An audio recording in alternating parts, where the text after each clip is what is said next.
You won't find me here when you come back. That's the last thing I said to her. The sentence fell between us like an axe into soft wood. Final, heavy, maybe even a little pathetic. I didn't yell.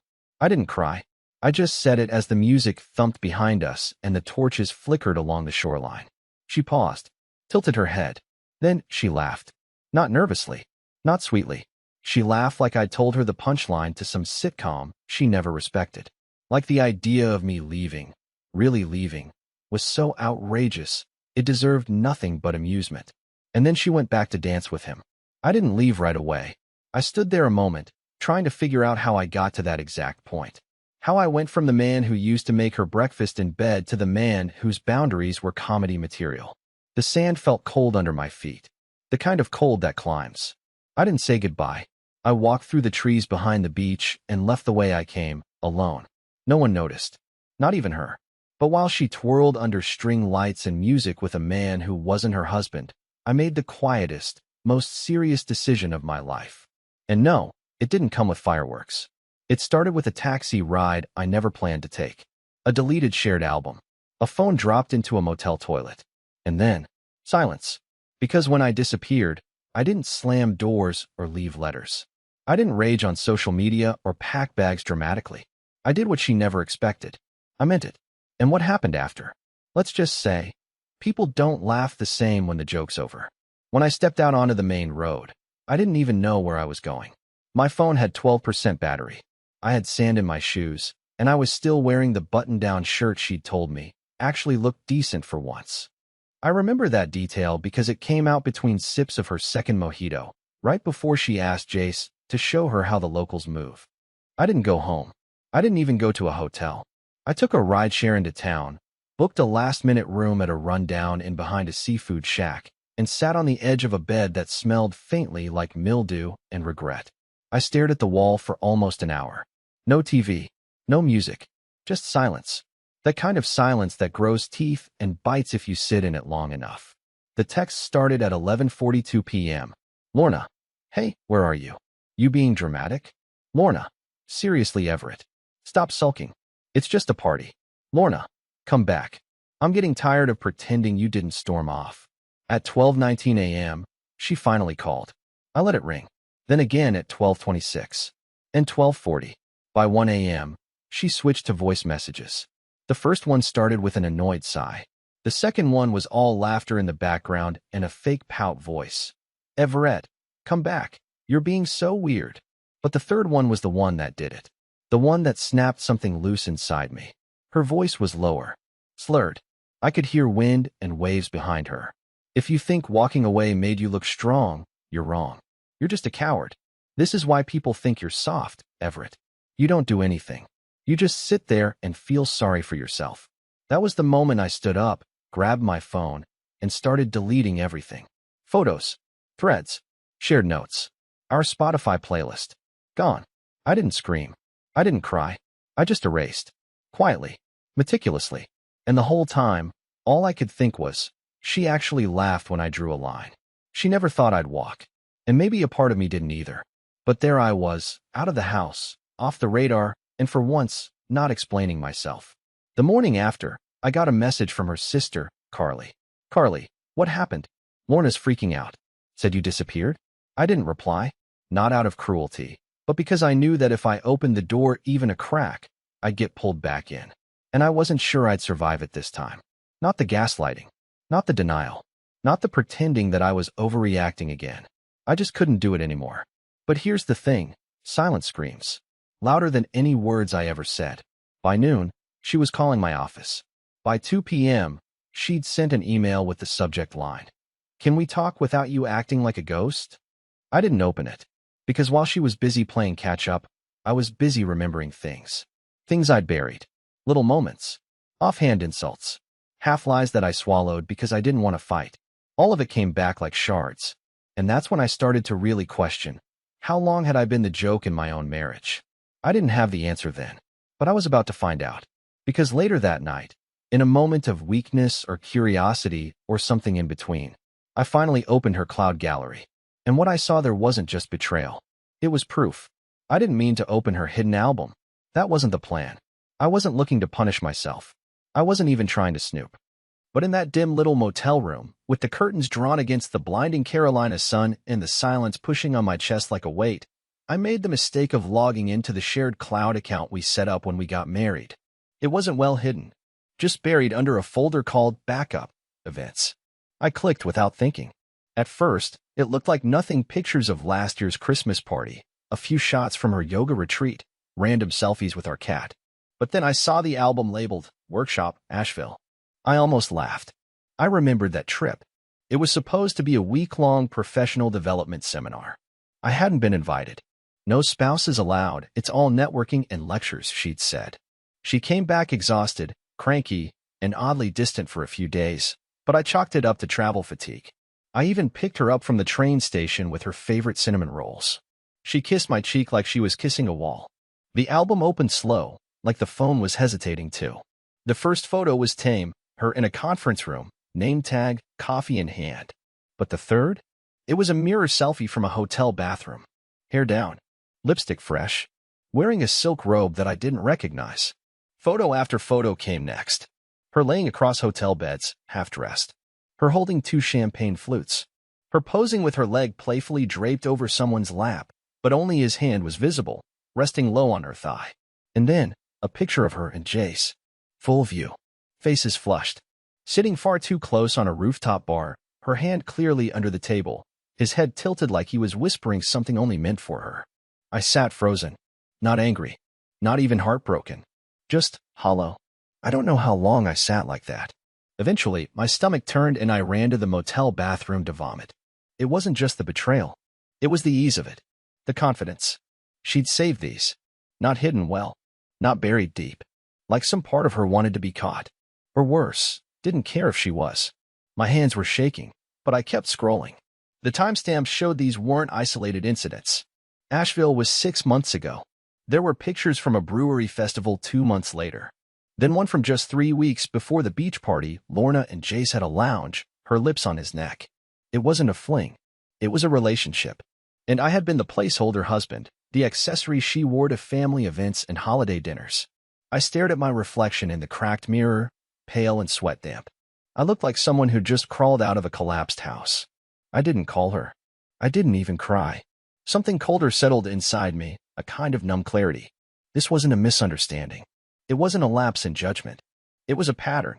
A deliberate, ongoing deception. And the worst part? She thought I'd never leave. That I didn't have the spine. That I'd always take the insult, swallow the doubt, and stay quiet. So I decided to change the story. Not with screaming or revenge, but with disappearance. I booked a rental car. Picked a city 5 hours west. Somewhere she wouldn't think to look. Somewhere with a cheap sublet I could pay in cash. I stopped sharing my location, canceled all upcoming payments tied to our joint card, and packed what little I brought into a grocery bag. I didn't leave a goodbye. I left her exactly what she gave me, silence. And yet, I knew it wouldn't stay silent for long. Because soon, she'd go from laughing at my warning to realizing I meant it. And that's when the real panic would begin. I didn't check my phone for 2 full days. Not even once. I bought a burner at a gas station on the edge of town, paid cash, and slid my real phone into a drawer at the sublet I found through a guy named Marvin, who barely spoke a word but didn't ask any questions. The place was tiny, a dusty one-bedroom tucked above an abandoned thrift shop, with creaky floors and a shower that rattled when the water turned warm. But it was perfect, because no one knew where I was. And for the first time in years, I didn't feel watched, judged, measured. I just was. On the third morning, curiosity, or maybe weakness, got the better of me. I pulled out my old phone, turned it on, and let the avalanche hit. 42 missed calls. A dozen voicemails. Dozens of texts. Not just from Lorna, but from her sister, 2 of her coworkers, even her mother. The tone of the messages had shifted completely. Gone was the mocking or dismissiveness. In its place? Confusion. Panic. Urgency. Everett, where the hell are you? Are you okay? Please. Just respond. This isn't funny. You're scaring me. Come home. We need to talk. I know you're mad, but disappearing isn't the answer. One of the voicemails stopped me cold. It was her voice, trembling now, barely above a whisper. I don't know what you saw, but I swear it's not what you think. Please, Everett. I made a mistake. You can't just vanish. Come home. I'll explain everything. Explain everything? What exactly did she think could be explained about wrapping herself around another man, over and over again, while I paid the mortgage, folded the laundry, and listened to her complain about deadlines? I stared at the screen, watching the tiny play button blink, and something strange hit me. She wasn't upset because she was sorry. She was upset because I finally did something. Because I'd broken the role she had written for me, the quiet, spineless husband who mumbled concerns she could laugh off over wine. And it turns out, me leaving, that wasn't in her script. Later that night, a message popped up that didn't come through the cloud. It was from a number I didn't recognize. Short. To the point. She's trying to find you. She's telling people you're unstable. Says you need help. My stomach dropped. I typed back, "Who is this?" But there was no reply. The next day, my bank app locked me out. Then my email. Then our shared Netflix account, of all things. I knew what she was doing. She was trying to reclaim control, to yank the steering wheel back. But here's what she didn't realize. I was already miles ahead. I had withdrawn my savings, split the joint account weeks before the beach trip, and backed up every photo and message I found to a secure drive. She wasn't going to gaslight me into a corner this time. I was tired of being the joke. But Lorna? She was just getting started. Because a few days later, she drove to my parents' house, crying on the porch like a widow, claiming I had vanished in a depressive episode and begged them to help bring me home. She didn't know I'd already told them everything. My mother answered the door, stone-faced, and said, "If he wants you, he'll find you." Lorna didn't respond, just turned and left. And I thought that would be the end of it. But I was wrong. Because that night, someone tried to break into the sublet. The lock was busted. No one got in. But the message was clear. She didn't want to explain. She wanted to erase. And that's when I realized. I couldn't just disappear. I had to show the truth. I didn't sleep that night. Every time I closed my eyes, I saw the lock crack just enough to know someone had tried to get in. I sat in the corner of the sublet's cramped living room with a dull kitchen knife in one hand and my backup hard drive in the other, watching shadows crawl across the walls like they had something to confess. I wasn't afraid for my life exactly. I was afraid of being silenced, of being buried under the version of me Lorna was already feeding to the world. The unstable husband narrative. It was genius, honestly. Easy to sell. Quiet man, moody, withdrawn, disappears after a minor argument. It practically writes itself. And once that label sticks, everything else becomes colored by it. Suddenly, her betrayal is excused as self-care, and my escape becomes a crisis. She was painting over her guilt with my silence, stroke by stroke. But I had something she didn't. Proof. That morning, I drove 30 miles into the next town, found a coffee shop with a password-free Wi-Fi connection, and created a fresh, anonymous Reddit account. Not this one, a decoy one. One with no ties, no breadcrumbs. I wrote carefully. I didn't use our real names. I didn't mention cities or specific dates. I just told the story. A husband discovers his wife's months-long affair with her coworker after she mocks his boundary at a company retreat. He leaves without fanfare, finds images on a shared cloud account, and begins to piece together how long the deception had been happening behind his back. And then, I posted screenshots. Carefully redacted, but undeniable. Her laughing on Jace's lap in a hotel room. The texts where she told him she felt more alive with him than she ever had with me. The voice message where she called me soft and mocked my fragile little feelings. I didn't editorialize. I didn't call her names. I just let the screenshots speak. And they screamed. The post went viral within hours. It started trending on relationship subs. Thousands of comments. People weren't just angry for me. They were furious. They dissected the gaslighting, the emotional manipulation, the way she twisted every expression of concern into weakness. Some even recognized the dynamic from their own relationships, and suddenly it wasn't just my story, it was ours. But what I didn't expect was what came next. Someone sent the post to Jace's fiancée. Yeah, he was engaged. I didn't even know. Her name was Mandy, and she messaged me directly through Reddit using a throwaway of her own. Her tone was raw, not angry, not bitter. Just stunned. She had no idea. Said they were supposed to get married in 6 weeks, and she thought Lorna was just a friend. She asked me for the rest of the evidence. I hesitated, but I sent her everything. Not out of spite. Out of mercy. No one deserved to walk into a marriage wearing a blindfold someone else had tied for them. 2 days later, Jace was fired from the company. Turns out Mandy worked in HR, corporate HR, high up. And suddenly, everything began to crumble. Lorna's professional reputation? Shaken. Friends at work? Ghosted her. The people she once bragged to about teaching her husband boundaries? They were now quietly untagging themselves from her posts. She tried to control the narrative again. Posted a tearful video on her private Instagram talking about betrayal and a malicious campaign from someone she trusted. But the comments weren't what she expected. Because when lies fall apart in public, they don't just crack, they shatter. And people remember who laughed first. But none of that gave me joy. There was no victory in watching her squirm. No satisfaction in seeing her facade collapse. Because while she was busy patching her image, I was still alone in a dusty sublet, wondering how the hell I had given so many years to someone who thought of me as a punchline. And just when I thought I'd reached the end of it, the doorbell rang. No knock. Just the single, shrill ring of that busted little doorbell I didn't know even worked. I looked through the peephole. It wasn't her. It was someone worse. The doorbell echoed again, louder this time. My body tensed like a sprung trap as I took a slow step toward the peephole. I expected Lorna. I was ready for Lorna, the dramatics, the tears, maybe even the rage. But what I saw standing on the other side of that weather-warped door wasn't her. It was a man I'd never seen before.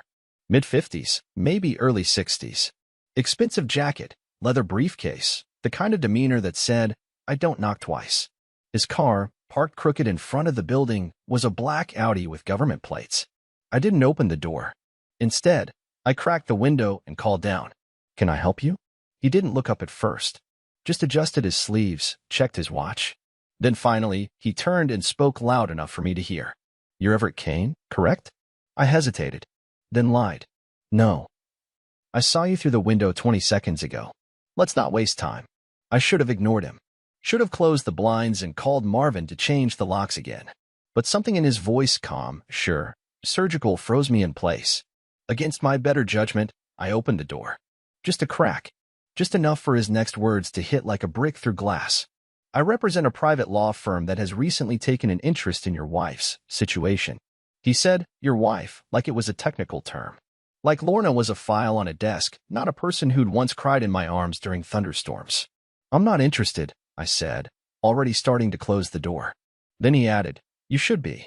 She's pressing harassment claims, digital defamation, emotional distress. She's naming you in a potential suit. I stopped. He didn't flinch.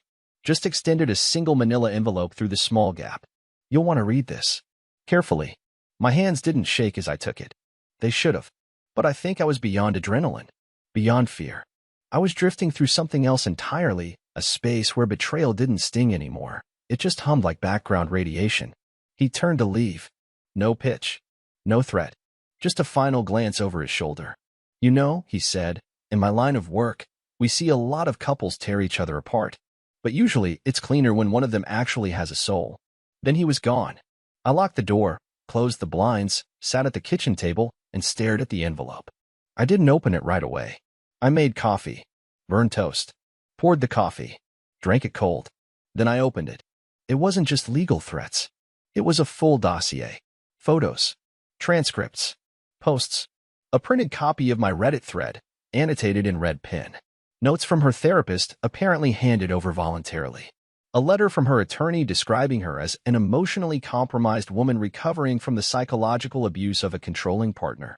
That last part made me laugh. Loudly. Ugly. Controlling? I'd begged her to come home for dinner twice a week. I'd asked her to spend less time with the man she was cheating with. I'd paid for her Pilates classes, edited her graduate school essays, waited up for her until 2 a.m. when she lost track of time, and I was the controlling one? I dropped the envelope onto the table and stared at it like it was a dead animal. It wasn't just an attack. It was a rewrite.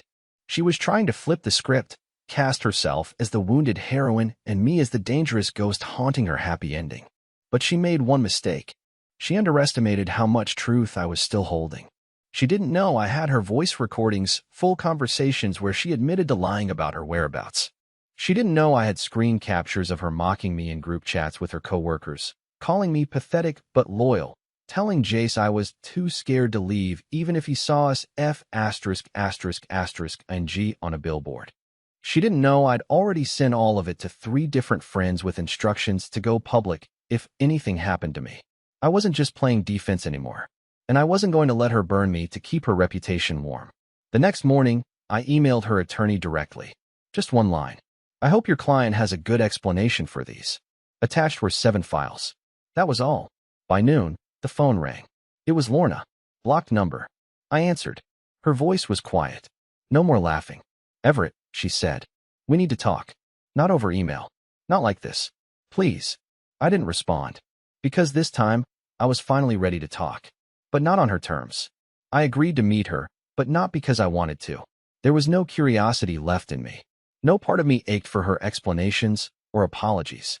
I wasn't hoping she'd cry or confess or collapse under guilt. I just wanted her to see me. Not the version she mocked behind my back. Not the version she sold to her lawyer, but the man who finally stopped begging to be believed. We met in a quiet diner 2 towns over. I picked the location. Neutral ground. Middle of nowhere. No crowd. No familiar faces. Just Formica tables, sun-faded menus, and a jukebox that hadn't worked since the Bush administration. She walked in 10 minutes late, wearing a blouse I remembered buying her for our anniversary 2 years ago. That used to mean something. Now it looked like a costume. Her attempt to summon nostalgia, to conjure warmth from ashes. She sat across from me, eyes scanning my face like she didn't recognize it anymore. I didn't say a word. Just slid a flash drive across the table. What's this? She asked. I want you to watch every file on that drive before you say a single thing.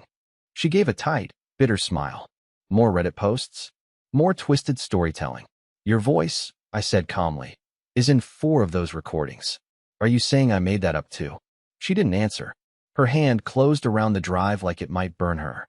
She slipped it into her purse and looked out the window, pretending to study the parking lot. I didn't come here to fight, Everett, she muttered. You came here because you realized I'm not bluffing, I replied. She flinched, then turned back to me, arms folded. Look, I know I hurt you. I made mistakes. But this, dragging me through the mud, getting me fired by proxy, turning strangers against me. This isn't you. You're not like this. No, I said quietly. I wasn't. But you are. That landed. I watched her jaw tighten, her lips press into a thin line. She wasn't used to this version of me. The one who didn't stammer or shrink or give her the benefit of the doubt out of habit. She reached into her purse again and pulled out a folder. Legal size. She slid it toward me. I'm dropping the claim. My lawyer doesn't know yet. But I'll make sure it's done. I need this to stop. I didn't touch the folder. Why? I asked. Because you feel bad? Or because people finally saw what's behind your smile? Her voice cracked, just a little. Because I don't know who I am anymore. I nodded slowly. Welcome to the club. We sat in silence for what felt like a full minute. Just the 2 of us, breathing in the wreckage we'd built brick by brick. She looked like she wanted to say something else, something meaningful, maybe redemptive. But the words never came. Instead, she opened her mouth, then shut it again and dropped her gaze to the table. I slid a piece of paper across to her next. This time, it was mine. It was the finalized dissolution agreement. No alimony. No drawn-out court battles. Just a clean split. Everything else had already been moved. Funds, furniture, digital assets. I'd handled it weeks ago. All I needed was a signature. She stared at it like it was written in another language. You all ready? Yes, I said. While you were busy rewriting history, I wrote an ending. She didn't cry. I think a part of her wanted to, but the tears wouldn't come. Maybe because she still hadn't fully accepted that the man sitting across from her wasn't hers anymore. That her grip on me, emotional, mental, strategic, had finally broken. She signed it. No handshake. No hug. No last-minute confession. She slid the paper back, stood up, and without another word, walked out of the diner. And I sat there a while longer, watching her through the glass. Watching the woman I once thought I'd grow old with disappear into a car that didn't even belong to her. She must have borrowed it. Or maybe Jace gave it to her before his world fell apart too. I didn't care. It didn't matter. Because this time, I wasn't the one who disappeared. This time I stayed. And she's the one who finally understood what it felt like to come back and find nothing waiting for her. 2 weeks passed after that final meeting. I didn't hear from her again. No calls. No emails. No last-ditch efforts to rewrite the past or salvage her image. Maybe she was finally tired. Or maybe she'd finally accepted that I wasn't coming back. Not this time. Not ever. I spent those days slowly rebuilding a rhythm. I'd wake early, open the windows of the sublet, and sit on the balcony with a cheap cup of coffee, watching the street come to life. I didn't rush to find a new job. I didn't throw myself into anything at all, really. For the first time in years, I allowed myself to be still, to breathe without waiting for the next apology that never came. I wasn't healed, but I was healing. And then one morning, I got a message on my burner phone. It was from an unfamiliar number. "Hey Everett, this is Mandy. Hope this isn't too weird. I just wanted to thank you."